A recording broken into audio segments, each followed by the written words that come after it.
महाराज विराट कोहली और अनुष्का आए थे। विराज बैठ प्रसन्न हो। हाँ नहीं, ठीक ही रहना चाहिए। हम आपको अपने प्रभु का विधान बताते हैं थोड़ा सा।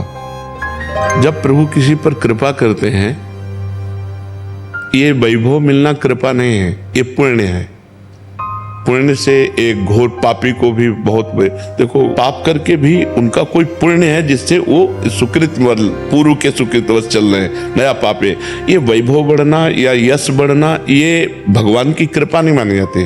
भगवान की कृपा मानी जाती है अंदर का चिंतन बदलना, जिससे आपके अनंत जन्मों के संस्कार भस्म होकर और अगला जो है वो बड़ा उत्तम होगा।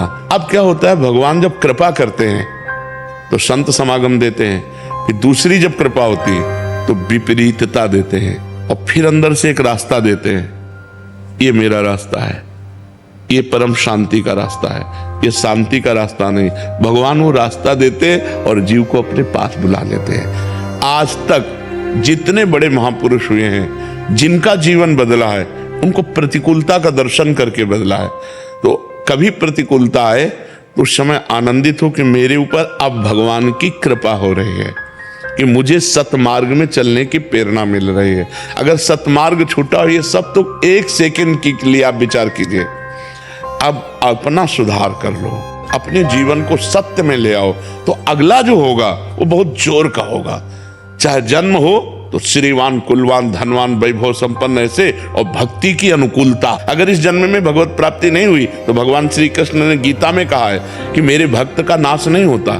मैं कुलवान, धनवान, श्रीवानों के कुल में जन्म देता हूं और फिर पुनः भक्ति का माहौल देता हूं, और पूर्व का जो भजन छूटा हुआ हो वहीं से उसको। अब बिल्कुल ऐसे ही रहो जैसे रह रहे हो, बिल्कुल संसारिक बन करके रहो, लेकिन अंदर का चिंतन आपका बदल जाए। अंदर के चिंतन में आपकी यश की भावना न रह जाए, अंदर के चिंतन में आपको धन बढ़ाने की भावना न रह जाए, अंदर का चिंतन हो जाए प्रभु बहुत जन्म व्यतीत हो गए, अब एक बार आपसे मिलना चाहते हैं, एक बार आपसे मिलना चाहते हैं प्रभु, मुझे आप चाहिए, अब संसार नहीं। तो बात बन जाएगी, तो बात बन जाएगी। तो इसलिए आनंद पूर्वक भगवान का नाम जप करो, बिल्कुल चिंता मत करो, ठीक है। ये सखी को दे दे, ठाकुर शिव जी की है।